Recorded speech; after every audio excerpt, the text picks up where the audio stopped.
Bonjour à toutes et à tous, je suis le docteur Safira, médecin spécialisé en santé sexuelle et bien-être, et je suis ravie de vous retrouver sur la chaîne L'essence du bien-être. Aujourd'hui, nous allons parler d'un phénomène très courant, mais souvent méconnu, les pets vaginaux.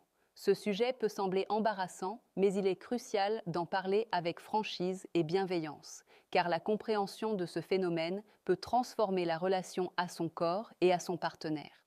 Avant de commencer, je vous propose un petit jeu. Écrivez en commentaire depuis quel pays vous me suivez et si vous avez déjà été confronté à ce phénomène.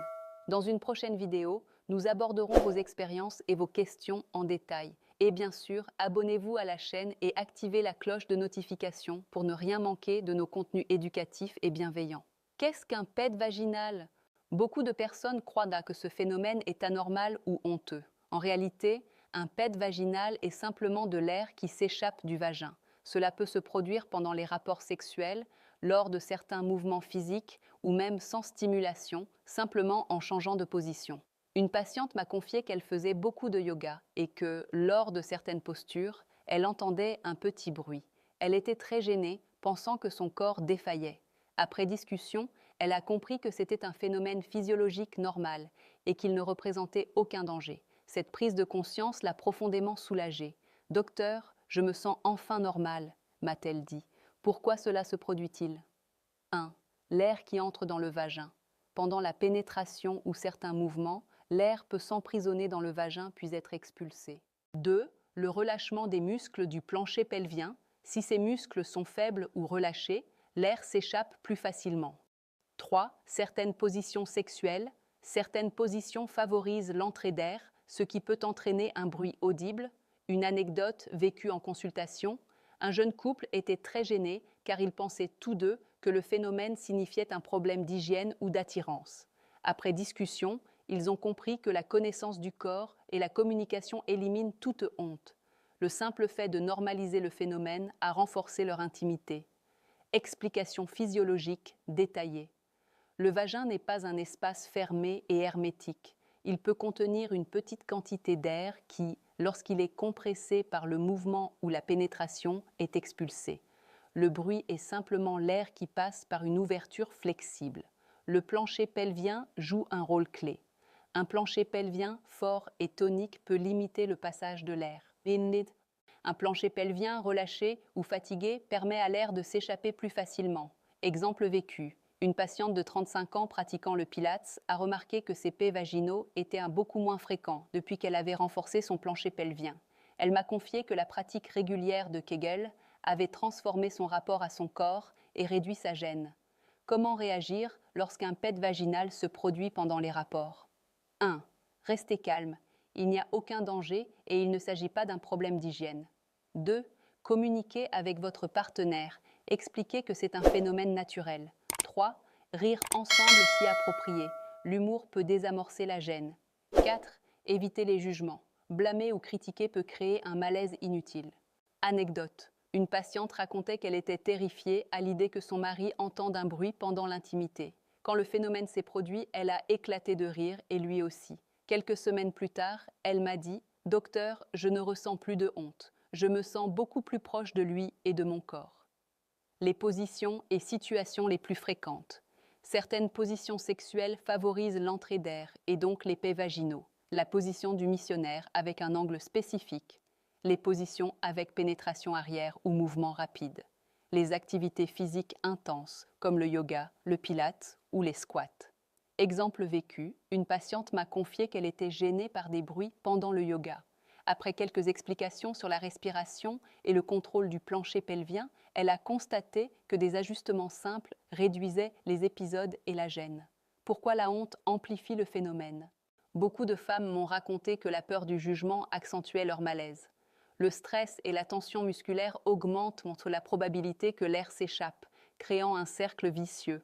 Une patiente me disait « Chaque fois que je pensais que ça allait se produire, je me crispais et cela arrivait encore plus souvent. » Après quelques séances de respiration, de relaxation et de dialogue ouvert avec son partenaire, elle a pu rester détendue et réduire les épisodes tout en se sentant libérée de la honte. Maintenant que nous avons compris ce qu'est un pet vaginal, pourquoi il se produit et pourquoi il n'y a aucune honte à avoir, Il est temps de voir comment agir concrètement pour mieux gérer cette situation et transformer la gêne en sérénité et même en complicité. Renforcer le plancher pelvien, la clé de la maîtrise. Le plancher pelvien joue un rôle essentiel dans le contrôle des muscles autour du vagin. Plus il est tonique, plus vous aurez de contrôle sur l'air et moins vous risquez de gêne. Exercice de base. Contractez les muscles comme si vous vouliez arrêter le flux urinaire. Maintenez 5 secondes. Relâchez 5 secondes. Répétez 10 fois. Faites 3 séries par jour. Exercice avancé. Pendant que vous êtes allongé, contractez, puis relâchez progressivement en visualisant l'air qui sort ou reste en place. Anecdote vécue. Une patiente de 28 ans, très gênée par des pets vaginaux pendant les rapports, a commencé à pratiquer ces exercices quotidiennement. Après 6 semaines, elle m'a confié « Docteur, je sens une différence incroyable. Je peux bouger librement sans me soucier du bruit et mon partenaire aussi est rassuré. C'est un vrai soulagement. » Un autre patient m'a raconté que sa partenaire avait adopté ces exercices et que, grâce à eux, leur intimité était devenue plus fluide et plus confiante. Ils n'avaient plus peur d'un bruit accidentel et pouvaient se concentrer sur le plaisir et la connexion. La respiration et la détente musculaire. Le stress et la tension sont des amplificateurs des pets vaginaux. Lorsque le corps est crispé, l'air emprisonné est expulsé plus facilement. La respiration profonde et consciente est donc essentielle. Technique simple, inspirez lentement par le nez, expirez par la bouche, en relâchant progressivement tous les muscles du bassin. Astuce pratique, avant ou pendant l'intimité, prenez 1 à 2 minutes pour respirer profondément, détendre le plancher pelvien et visualiser l'air circuler sans gêne. Une anecdote, une femme me racontait que dès qu'elle sentait un pet arriver, elle se crispait et le phénomène s'amplifiait. En pratiquant la respiration consciente, elle a appris à relâcher le corps et contrôler la situation, transformant la gêne en confiance. Ajuster les positions pour réduire le phénomène. Certaines positions sexuelles favorisent l'entrée d'air et donc le bruit. Il est important de tester différentes positions et mouvements. Évitez les mouvements brusques ou les angles qui compressent trop le vagin. Essayez des positions où le corps est moins susceptible d'emprisonner l'air, par exemple la position allongée sur le côté ou le missionnaire avec les jambes légèrement pliées. Anecdote vécue. Un couple m'a confié qu'ils étaient très gênés par les pets vaginaux lors de certaines positions. En changeant légèrement la posture et en communiquant avant le rapport, ils ont constaté que le phénomène était nettement réduit et que l'intimité n'en était pas affectée. Communication avec le partenaire, clé de complicité. L'un des aspects les plus importants est la communication ouverte et honnête. Beaucoup de personnes ressentent une gêne excessive parce qu'elles pensent que le partenaire va se moquer ou juger. Dire simplement « il peut arriver qu'un petit bruit se produise, ce n'est rien, c'est normal ». Créer un environnement rassurant. Valoriser le fait que le corps fonctionne naturellement. Humour bienveillant. Parfois, un sourire ou un rire léger peut désamorcer la situation. Une anecdote, un couple me racontait que la femme avait toujours peur que son mari entende un pet vaginal. Un soir, le bruit est survenu et ils ont éclaté de rire tous les deux. Quelques semaines plus tard, elle m'a confié « Docteur, je ne ressens plus de honte. Je peux maintenant profiter pleinement de nos moments intimes, sans stress ni peur. » L'acceptation de soi et la libération de la honte. Les pets vaginaux sont extrêmement fréquents et aucune personne n'est anormale à cause de cela. La perception de honte provient surtout de messages culturels ou sociaux qui stigmatisent le corps féminin et sa physiologie. Accepter que le corps est parfaitement naturel et que le bruit n'est ni sale ni honteux. Éduquer son entourage et son partenaire pour normaliser le phénomène. Transformer l'expérience en complicité et non en gêne. Une patiente me racontait « Avant, je me sentais tellement gênée que je refusais certaines positions. Maintenant, je comprends mon corps et je me sens libre. Même mon partenaire est soulagé de savoir que ce n'est pas un problème. » Astuces pratiques pour une vie intime sereine. 1. Exercice régulier, Kegel, Pilates, respiration consciente. 2. Tester différentes positions et mouvements pour voir ce qui fonctionne le mieux. 3. Créer un dialogue ouvert avec le partenaire avant et pendant l'intimité. 4. Éviter le stress et la culpabilité. Le corps est naturel et les pets vaginaux aussi. 5. Observer et comprendre son propre corps. Noter quand cela se produit. quelle position ou mouvement déclenche le phénomène. Anecdote.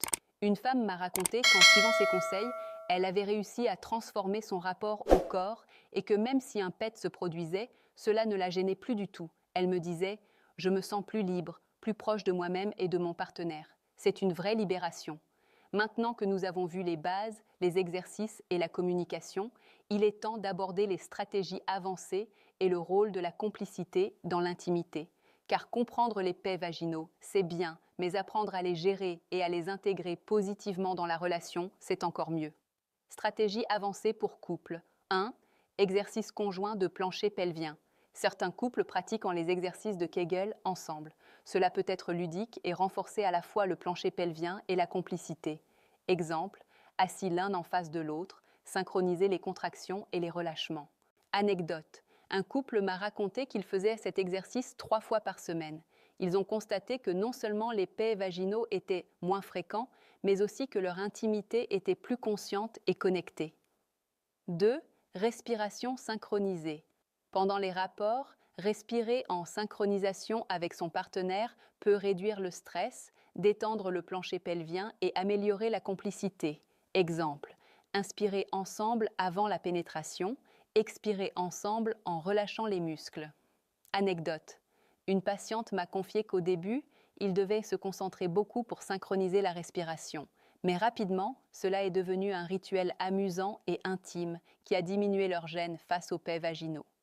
3. Créer un langage ou un code humoristique. Transformer un moment gênant en complicité peut être très puissant. Certains couples inventent un mot, un geste ou un rire partagé pour désamorcer la situation. Anecdote. Un couple me racontait qu'ils avaient adopté le mot « pop » pour désigner un paix vaginal. Chaque fois que cela se produisait, ils riaient ensemble et continuaient sans malaise. Cette astuce a renforcé leur confiance et la fluidité de leur rapport. Intégrer la connaissance du corps dans l'intimité. Comprendre le fonctionnement du vagin et de ses muscles permet de mieux gérer son corps et de profiter pleinement de l'intimité. Observation consciente. Noter quand et pourquoi les paix vaginaux se produisent. Cela permet de réduire la surprise et le stress.